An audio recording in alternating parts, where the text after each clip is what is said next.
আসসালামু আলাইকুম। আশা করি আপনারা সবাই অনেক বেশি ভালো আছেন। আপনাদের দোয়ায় আলহামদুলিল্লাহ আমিও ভালো আছি। আপনি কি চার্ট দেখে কনফিউজ হয়ে যান, যেমন মার্কেটে আপ ট্রেন্ড চলতেছে নাকি ডাউন ট্রেন্ড চলতেছে, আবার কখনো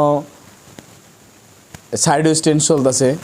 আপনি যদি এরকম কনফিউজড হয়ে থাকেন তাহলে আজকের এই ক্লাসে আপনি আপনার সম্পূর্ণ কনফিউশন দূর হয়ে যাবে ইনশাআল্লাহ। আজকের এই ক্লাসে আমরা ট্রেন্ড আইডেন্টিফাই করা শিখব ইনশাআল্লাহ। মার্কেট ট্রেন্ড মানে হচ্ছে প্রাইজের মুভমেন্ট। যেমন মার্কেটে যদি মানুষ বেশি কেনাকাটা করে, মানে কিনতে থাকে, তখন মার্কেট আপে যায়, আপ ট্রেন্ড হয়। আর যখন মার্কেটে সেলাররা যখন সেল করে তখন সেটা ডাউন ট্রেন্ড হয়।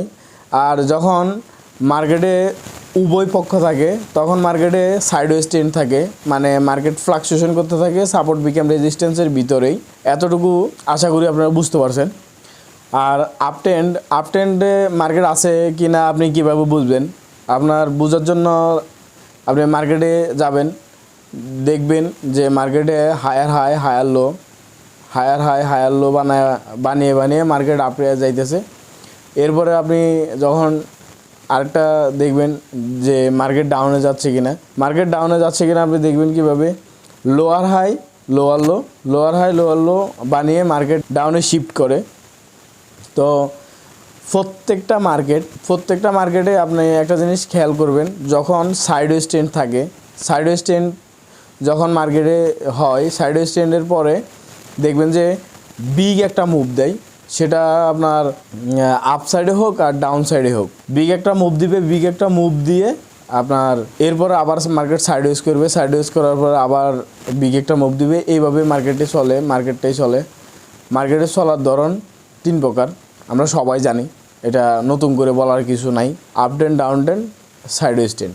যেমন আমি আপনাদেরকে বলছি যে support become resistance become support, তখনই মার্কেটে মূলত up trend down trend continue করে।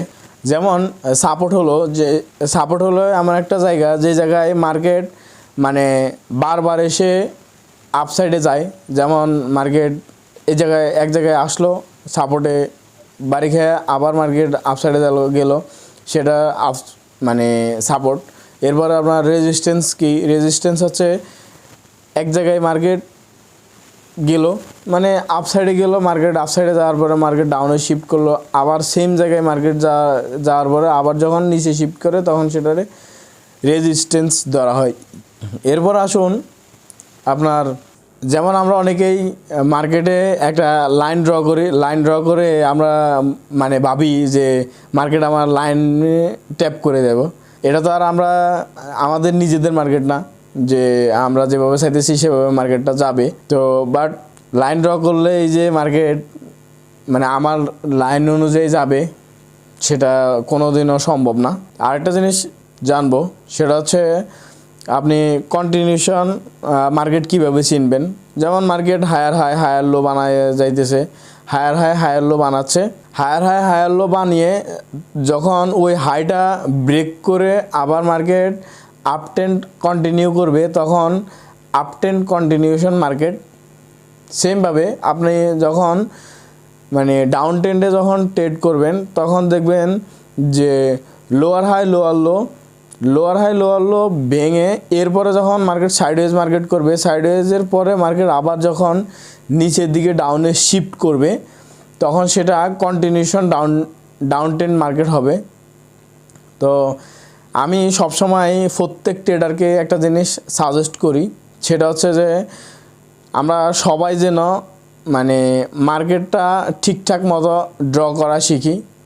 আমি যদি মার্কেটটা যদি ট্রেন্ড আইডেন্টিফাই করতে পারি তাহলে আমি মানে লসের শিকার হব না। যেমন সাপোর্ট বিকাম রেজিস্ট্যান্স, মানে যেটা সাইডওয়েজ মার্কেট, ওই সাইডওয়েজ মার্কেটের মধ্যে যদি আপনি ট্রেড এন্ট্রি নেন তাহলে সেই ট্রেড লস হওয়ার চান্স অনেক বেশি। কারণ হচ্ছে এই সাইডওয়েজ মার্কেটের মধ্যেই বড় হেজ ফান্ড, মিউচুয়াল ফান্ড যারা থাকে তারা রিটেলারদেরকে ফাঁসায়, মানে আমাদের মতো ট্রেডারদেরকে ফাঁসায়। মানে মার্কেট স্ট্রাকচার ম্যাপিং তো মার্কেট স্ট্রাকচার ম্যাপিংয়ের মধ্যে আপনি অবশ্যই মার্কেটের ফেজ তো তিনটাই, market up trend, down trend, continuation trend.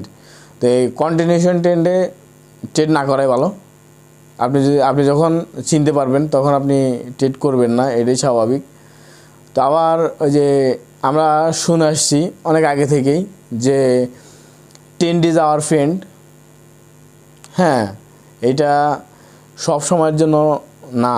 যখন আপনি মানে ট্রেন্ড ইজ আওয়ার ফ্রেন্ড আপনি শুনে আসছেন, আপনার ভিতরে যখন ওই রকম লেভেলের নলেজ হয়ে যাবে, তখন আপনি মানে ট্রেন্ডের বিপরীতে যাওয়ার ট্রেন্ড নিতে পারবেন। যেমন আমরা যদি আরেকটু দেখি যে কন্টিনিউশন প্যাটার্ন কীরকম হয় আর রিভার্সের প্যাটার্ন কীরকম হয়। তো আপনারা চার্টে অবশ্যই দেখতে পাচ্ছেন যে কন্টিনিউশন প্যাটার্ন কীরকম হয় প্লাস রিভার্সেল প্যাটার্ন কীরকম হয়। রিভার্সেল মানে হচ্ছে মার্কেট যেখান থেকে রিজেকশন নিয়ে মার্কেট ধরুন আপ ট্রেন্ডে আছে, রিজেকশন নিয়ে মার্কেট ডাউন ট্রেন্ডে শিফট হয়ে যাবে। ডাউন ট্রেন্ডে শিফট হয়েছে কি না সেটা আপনি বুঝবেন কীভাবে? সেটা বুঝবেন মার্কেটের যে হায়ার হাই বানাইছে, যে হায়ার লোটা ছিল, হায়ার লো যখন ব্রেক করবে, ব্রেক করার পর আপনি দেখবেন যে একটা মার্কেট সাইডওয়েজ মার্কেট হচ্ছে, কন্টিনিউশন মার্কেট। এরপরে আপনার দেখবেন মার্কেট যখন ওই সেই লোয়ার হায়ার লো যেটা ছিল সেটা যখন ভেঙে দিছে, ভেঙে দেওয়ার পরে আপনি দেখবেন মার্কেট ডাউনেই যাচ্ছে, তখন মার্কেট রিভার্স নিয়ে নিছে। মার্কেট আপ ট্রেন্ডে ছিল, মার্কেট ডাউন ট্রেন্ডে রিভার্স নিছে। সেমভাবে আপনি যদি দেখেন যে মার্কেট ডাউন ট্রেন্ডে ছিল, যেমন lower high lower low, lower high lower low বানায় মার্কেট ডাউন ট্রেন্ডে ছিল।